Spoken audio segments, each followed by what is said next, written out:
Myself, Dr. Rekha Kalani, Associate Professor, Department of Chemistry, JDB Government Girls College, Kota. BSc Part 2, Paper 2, Unit 5, Organic Compounds of Nitrogen के Part 4 में आपका स्वागत है। Part 3 तक हमने देखा कि नाइट्रोएरिन्स जो हैं वो कितनी तरह के होते हैं, क्या इनके मेथड्स ऑफ प्रिपरेशन है, फिजिकल प्रॉपर्टीज़ और स्ट्रक्चर के बारे में हमने देखा। अब इनकी हम केमिकल रिएक्शंस देखते हैं कि नाइट्रोएरिन्स में जैसा कि हम जानते हैं दो स्ट्रक्चरल ग्रुप इसके अंदर प्रेजेंट होते हैं, एक बेंजीन रिंग होती है और दूसरा नाइट्रो ग्रुप होता है। तो इन दोनों के कारण ही ये अलग अलग तरह की अभिक्रियाएं देते हैं। तो सबसे पहले हम देखें इसके अंदर कि chemical reactions due to benzene ring. Benzene ring के कारण ये इलेक्ट्रोफिलिक सब्स्टिट्यूशन रिएक्शंस देंगे जिस तरह की बेंजीन देता है, क्योंकि नाइट्रो समूह जो है वो एक प्रबल इलेक्ट्रॉन अट्रैक्टिंग ग्रुप है। नाइट्रो समूह इंडक्टिव इफेक्ट और रेजोनेटिव इफेक्ट द्वारा बेंजीन वल्ले से इलेक्ट्रॉन्स को जो है वो अपनी तरफ अट्रैक्ट करता है। इसी कारण नाइट्रो समूह बेंजीन वल्ले को इलेक्ट्रॉन स्नेही के आक्रमण के प्रति निष्क्रिय कर देता है या कम संवेदनशील बना देता है।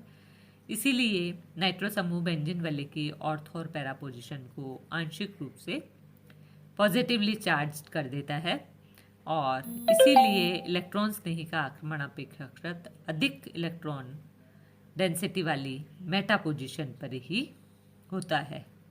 तो ये इसीलिए जो है वो नाइट्रो समूह जो है वो हमारा मेटा डायरेक्टिंग ग्रुप के रूप में होता है। ये हम देखें कि किस तरह से जो है वो बेंजीन वल्ले पे उपस्थित नाइट्रो ग्रुप जो है वो इसकी मेटा पोजीशंस को ही वेकेंट रखता है और इलेक्ट्रॉन स्नेही का न्यूक्लियोफाइल का अटैक जो है मेटा पोजीशंस पे होता है, बाकी ऑर्थो और पैरा पोजीशंस पे पार्शियल पॉजिटिव चार्ज इसके अंदर आ जाता है। तो नाइट्रो ग्रुप जो है एक स्ट्रॉन्ग डीएक्टिवेटिंग ग्रुप है, अतः नाइट्रोबेंजीन में न्यूक्लियोफिलिक सब्स्टिट्यूशन बहुत ही मुश्किल से होता है। इसी कारण नाइट्रोबेंजीन के नाइट्रेशन के लिए हम हाई टेम्परेचर की आवश्यकता होती है। और तीसरा नाइट्रो समूह बेंजीन वल्ले में अत्यधिक प्रबलतम परिस्थिति में ही प्रवेशित किया जा सकता है। इसको हम ट्राई सब्स्टिट्यूटेड नाइट्रो कंपाउंड्स बनाने में हमें बहुत हाई टेम्परेचर और प्रेशर की आवश्यकता होती है, क्योंकि ये एक स्ट्रॉन्ग डीएक्टिवेटिंग ग्रुप है। तो ये हम देखें कि ये हमारा है नाइट्रोबेंजीन।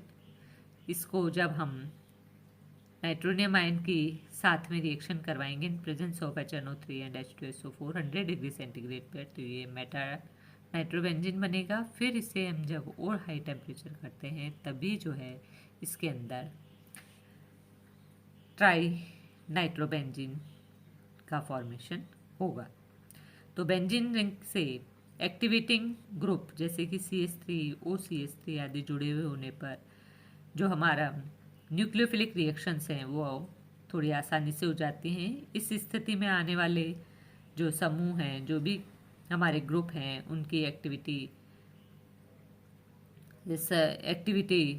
जो है वो बढ़ जाती है और नए की बेंजीन वल्ले से जुड़े हुए नाइट्रो समूह की होती है। तो इसके अंदर ये एक्टिविटी बढ़ने के कारण अगर इसके अंदर इलेक्ट्रॉन डोनेटिंग ग्रुप अगर हम लगा देते हैं, जैसे हमने लिया ये CH3 और NO2 एक दूसरे से ऑर्थो पोजीशन पे एसिटिल नाइट्राइट के साथ में रिएक्शन करवाएंगे, तो इससे 2,4-डाइनाइट्रोटोलुइन बनेगा और जिसकी और सेकेंड मॉलिक्यूल हम एसिटिल नाइट्राइट का लेंगे, नाइट्रेट का, तो इससे जो है वो TNT का फॉर्मेशन होता है 2,4,6 ट्राइनाइट्रोटोलुइन। तो ये ट्राइनाइट्रोटोलुइन जो है बहुत आसानी से बन जाता है, जबकि इलेक्ट्रॉन अट्रैक्टिंग ग्रुप जो है इसके अंदर बेंजीन वल्ले को एक्टिवेट करने वाले ग्रुप लगे हुए होते हैं। तो ये इम्पॉर्टेंट रिएक्शंस हैं कि किस तरह से जो है वो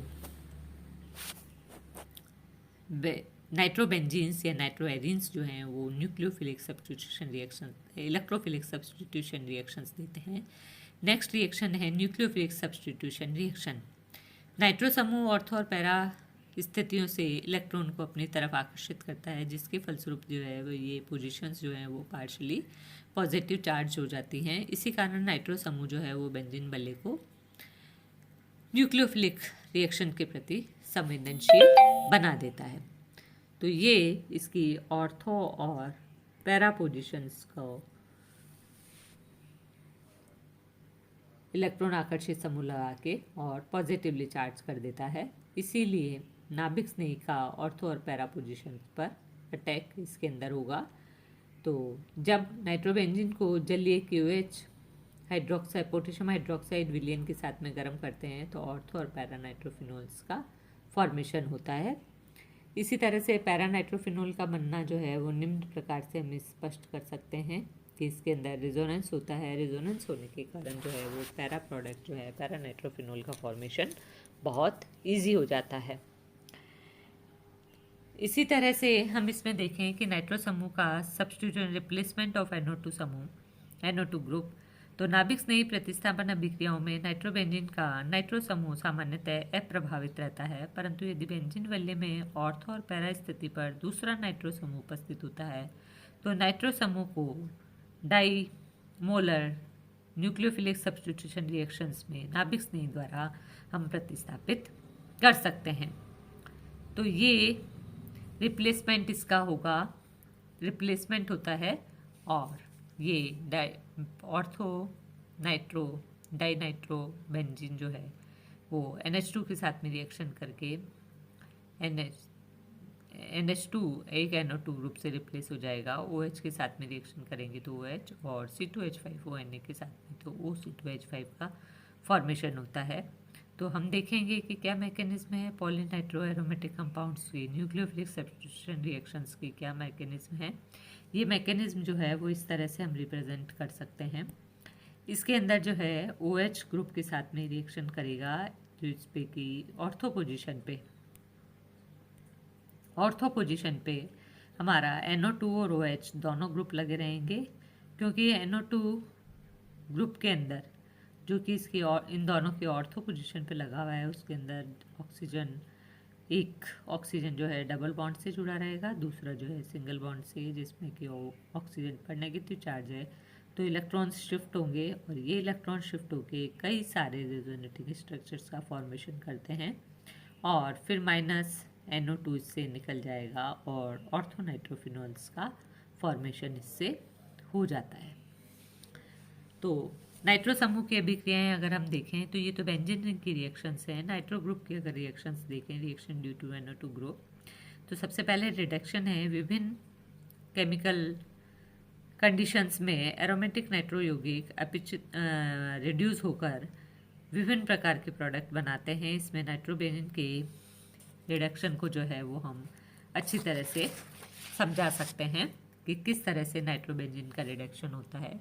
नाइट्रोबेंजीन के रिडक्शन के लिए कुछ स्टेप्स हैं जिनके अंदर के NO2 जो है वो रिड्यूस होगा। फर्स्ट स्टेप के अंदर N डबल बॉन्ड O के अंदर, सेकंड स्टेप के अंदर ये जो है NHOH के अंदर और थर्ड स्टेप में ये एमीन के अंदर चेंज हो जाए। तो इसको किस तरह से हम बना सकते हैं, तो नाइट्रोसोबेंजीन जो है उसका फॉर्मेशन होगा, एक इलेक्ट्रॉन इससे अटैक करेगा, प्रोटॉन का निकलना होगा और फिर ये नाइट्रोसोबेंजीन के अंदर ये नाइट्रोसोबेंजीन जो है वो हमारा फॉर्म हो गया। ये नाइट्रोसोबेंजीन हमारा बना। ये नाइट्रोसोबेंजीन जो है एन फेनिल हाइड्रोक्सिल एमीन का फॉर्मेशन करेगा, एक इलेक्ट्रॉन निकलेगा और फिर प्रोटॉन का एडिशन होता है और इस तरह से एन फेनिल हाइड्रोक्सिल एमीन्स का फॉर्मेशन होगा और थर्ड स्टेप के अंदर एनिलिन बनेगा। ये एन फेनिल हाइड्रोक्सिल एमीन जो बना है वो एक प्रोटॉन को ग्रहण करेगा, कार्बोनियम आयन का फॉर्मेशन करेगा। ये कार्बोनियम आयन से एक वाटर मॉलिक्यूल निकलेगा और NH N double bond H बनेगा, फिर नेगेटिवली चार्ज होंगे ये इलेक्ट्रॉन्स के कारण और फिर एसिडिक मीडियम की प्रेजेंस में ये एनिलिन का फॉर्मेशन करते हैं। तो इस तरह से जो है वो नाइट्रोबेंजीन जो है रिडक्शन रिएक्शंस देते हैं। इसी तरह से हम देखें कि नाइट्रोबेंजीन के और भी हम कई मेथड्स हैं जिनसे कि हम इसे रिड्यूस कर सकते हैं। Acidic reduction in acidic medium, अम्लीय माध्यम में नाइट्रोबेंजीन के रिडक्शन से एनिलीन प्राप्त होते हैं, SnCl2, FeC, SN और SN लें, टिन और हाइड्रोक्लोरिक एसिड, इसी तरह से आयरन और हाइड्रोक्लोरिक एसिड, SnCl2 और HCl, इनकी थोड़ी मात्रा के साथ में अगर रिएक्शन करवाते हैं तो ये जो है वो हमारा एनिलीन के अंदर चेंज हो जाता है। इसी तरह से reduction in neutral medium, neutral medium के अंदर अगर हम करवाते हैं जैसे कि जिंक चूर्ण तथा NH4Cl के साथ में, तो ये नाइट्रो समूह का अपचयन जो है वो NHOH के अंदर हो जाता है, जिसके फलस्वरूप जो है N-फेनिल हाइड्रोक्सिलएमीन्स का फॉर्मेशन होगा, C6H5NHOH। इसी तरह से यह विक्रिया जो है मुल्कन टेस्ट के आधार पर होती है। इसके अंदर N-फेनिल हाइड्रोक्सिलएमीन को जब टॉलरेंट रिएजेंट के साथ में हम गर्म करते हैं तो इससे काला भूरा रंग का एक PPT या सिल्वर मिरर का फॉर्मेशन होता है, क्योंकि टॉलरेंट रिएजेंट में हमारा सिल्वर प्रेजेंट होता है, सिल्वर ऑक्साइड, तो ये एक सिल्वर मिरर को बनाता है। तो ये हमारे नाइट्रो ग्रुप के टेस्ट के लिए भी काम में आता है। थर्ड टाइप है इसके अंदर रिडक्शन की, reduction in alkaline medium. Aromatic nitro यौगिक्स जैसे कि नाइट्रोबेंजीन के एल्कलाइन मीडियम में अपचयन से विभिन्न प्रकार के उत्पाद बनते हैं, और ये उत्पाद प्रयुक्त किए जाने वाले जो हमारा रिड्यूसिंग एजेंट है उस पर निर्भर करते हैं। एजॉक्सीबेंजीन का बनना, जब नाइट्रोबेंजीन का रिडक्शन सोडियम ऑर्सेनाइट या ग्लूकोज के एल्कलाइन विलेन के साथ में किया जाता है तो एजॉक्सीबेंजीन का फॉर्मेशन होता है Na3ASO3 सोडियम ऑर्सेनाइट, और NaOH और H2O की प्रेजेंस के अंदर बेसिक मीडियम है तो एजॉक्सीबेंजीन बनते हैं, C6H5N double bond N coordinate bond O C6H5। इसकी मैकेनिज्म अगर हम देखें तो ये रिडक्शन में इंटरमीडिएट के रूप में बने हुए नाइट्रोसोबेंजीन तथा N-फेनिल हाइड्रोक्सिलएमीन के बेस कैटेलाइज्ड होने से, कंडेंसेशन से ये बनता है। तो ये हमारा है N-फेनिल हाइड्रोक्सिलएमीन प्लस नाइट्रोसोबेंजीन, इन दोनों का जब हम मिक्स करते हैं तो ये हमारा एजॉक्सीबेंजीन का फॉर्मेशन होता है। एजोबेंजीन अगर हम देखें सेकेंड इसके अंदर कि किस तरह से जो है एजोबेंजीन का फॉर्मेशन होगा नाइट्रोबेंजीन से, जब नाइट्रोबेंजीन का रिडक्शन एल्कलाइन सोडियम से स्टेनाइट या कॉपर कपल जो है कॉपर की छीलन और सोडियम हाइड्रोक्साइड या जिंक सोडियम हाइड्राइड की मेथैलोनिक विलेन के साथ में कराया जाता है तो एजोबेंजीन जो है वो इसके अंदर प्राप्त होते हैं, C6H5N double bond N C6H5। Azobenzene संभवतः नाइट्रोसोबेंजीन तथा एनिलीन के कंडेंसेशन से प्राप्त होते हैं। तो ये एजोबेंजीन का नाइट्रोसोबेंजीन और एनिलीन से कंडेंसेशन अगर हम करवाते हैं तो एजोबेंजीन इससे बनते हैं। हाइड्रोजोबेंजीन का फॉर्मेशन अगर हम देखें, जब नाइट्रोबेंजीन का रिडक्शन जिंक के साथ डाइल्यूट NaOH विलेन की उपस्थिति में कराया जाता है तो हाइड्रोजोबेंजीन का फॉर्मेशन होता है और ये बन जाते हैं C6H5NO2 plus in presence of ZnNaOH, तो ये बनता है C6H5NH C6H5। तो हाइड्रोजोबेंजीन का फॉर्मेशन भी इनसे हो जाता है। तो इस तरह से अलग अलग रिड्यूसिंग एजेंट्स के साथ में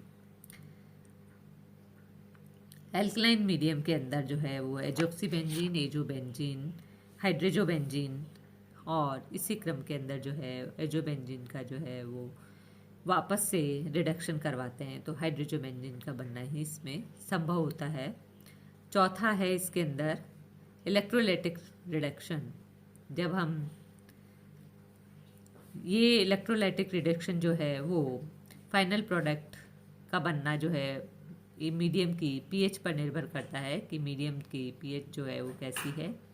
ये दुर्बल अम्लीय विलयन है या क्षारीय विलयन, उसकी पीएच पे ये निर्भर करेगा।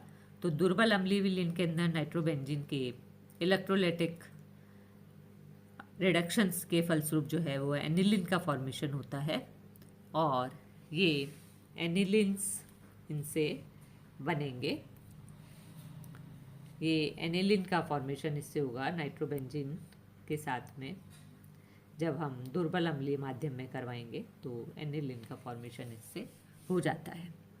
इसी तरह से स्ट्रॉन्ग एसिडिक मीडियम के अंदर अगर हम नाइट्रोबेंजीन का रिडक्शन करवाने हैं तो सबसे पहले एन फेनिल हाइड्रोक्सिलेमिन बनता है, जो कि रीअरेंज होकर पैरा एमिनो फिनॉल में परिवर्तित हो जाता है।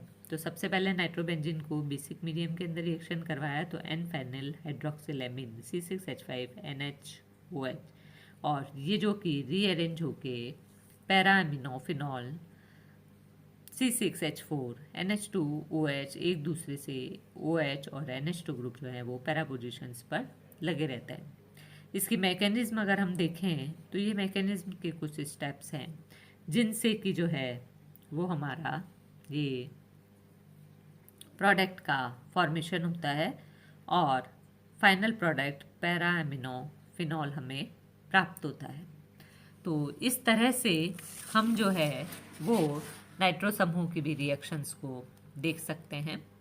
सेलेक्टिव रिडक्शंस अगर हम देखें तो सेलेक्टिव रिडक्शंस के अंदर जब बेंजीन रिंग में दो नाइट्रो समूह जुड़े होते हैं तो एक नाइट्रो समूह को बिना प्रभावित किए दूसरे नाइट्रो समूह का रिडक्शन करना संभव होता है, और इस प्रकार का जो रिडक्शन है उसे हम सेलेक्टिव रिडक्शन कहते हैं। सेलेक्टिव रिडक्शन के लिए जो है डाइनाइट्रो यौगिकों को हम उपयुक्त वीक रिड्यूसिंग एजेंट से अभिक्रिया करवाते हैं।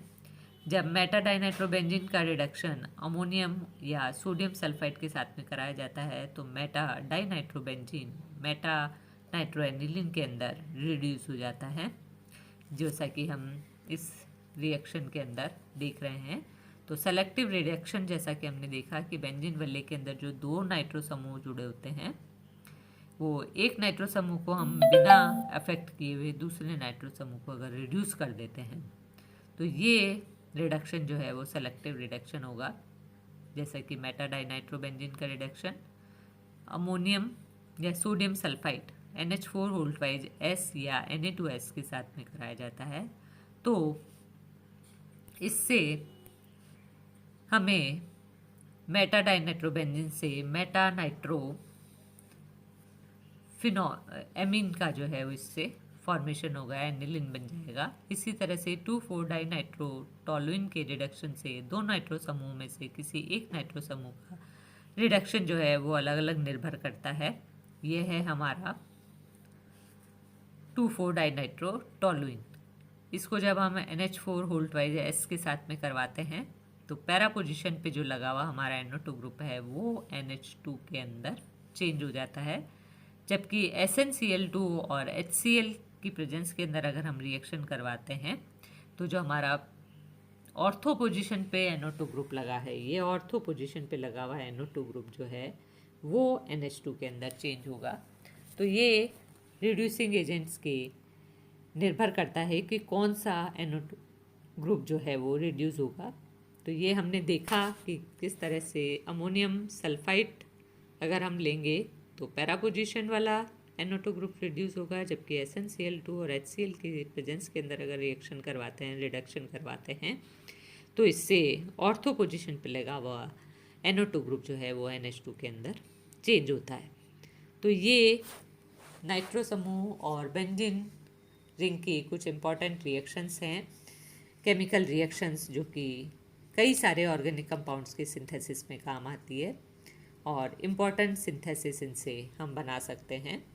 पैरा ऑर्थो और पैरा नाइट्रो डेरिवेटिव्स भी इनसे फॉर्म कर सकते हैं नाइट्रो कंपाउंड्स के।